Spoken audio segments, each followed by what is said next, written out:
Paul Biya has been the leader of Cameroon for over 40 years.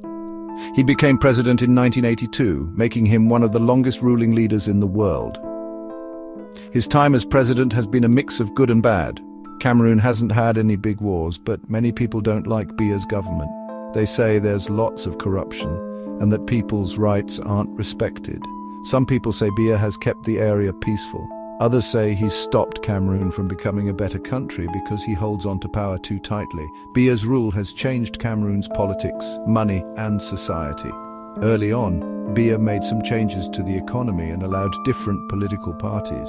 But these changes weren't very big and didn't really change who had power. Biya kept control, using the government to silence anyone who disagreed with him. As time went on, corruption got worse. People said Biya and his friends were taking Cameroon's resources for themselves. Many people stayed poor even though Cameroon has oil, gas and timber. This made people angry and could cause problems for the country. Under President Biya, Cameroon has a big problem with corruption. Transparency International, a group that watches corruption, says Cameroon is doing poorly. This means that people think there's a lot of bribery and stealing in the government.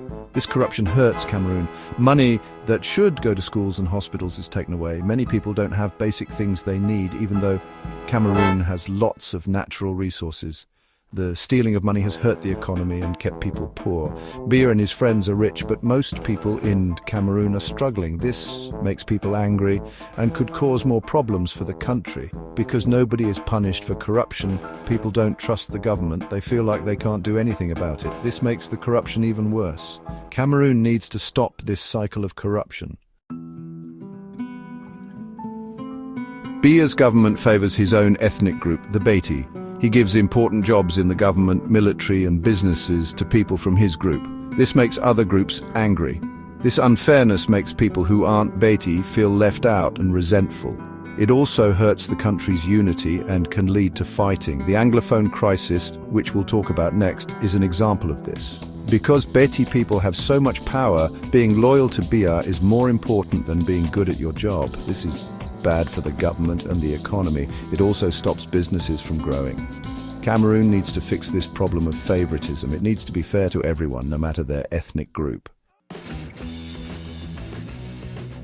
The Anglophone crisis shows the problems of ethnic tensions in Cameroon.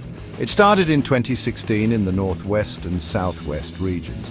These areas mostly have English speakers and they feel ignored by the French-speaking government. It began with peaceful protests by lawyers and teachers who wanted to use English in courts and schools. But the government used violence against the protesters. This led to fighting, with groups wanting to create a new country called Ambazonia. The fighting has killed many people and forced many families to leave their homes. Many people have left their homes and some have gone to Nigeria. Businesses are closed, schools aren't open and farms aren't working. The Anglophone crisis is a big problem for Cameroon. The government needs to talk to people and find a way to make everyone feel included. When things are uncertain and scary, people worry about their safety. The future seems unclear, and it's hard to know what to do. Worry and anxiety are everywhere. We'll see how these feelings change how people act and think. It's a difficult situation. Paul Biya's government is similar to other corrupt governments in Africa. These leaders take their country's resources for themselves, while their people suffer. Biya is said to be stealing money, which makes the corruption problem worse. Cameroon, under Paul Biya, has relationships with many countries. It works with Western countries and China to get money and help. But Biya's human rights record has caused problems with some Western countries. Some want to punish Cameroon. Even with these problems, there is some hope. Groups, activists and young people want change. They want a more honest government and more democracy. This movement could change Cameroon's politics. Cameroon has many problems, from a weak economy to social unrest, but these problems can also be chances for Cameroon to get better. By fixing corruption, investing in education, and having a fair government, Cameroon can have a better future. It will be hard, but it's possible.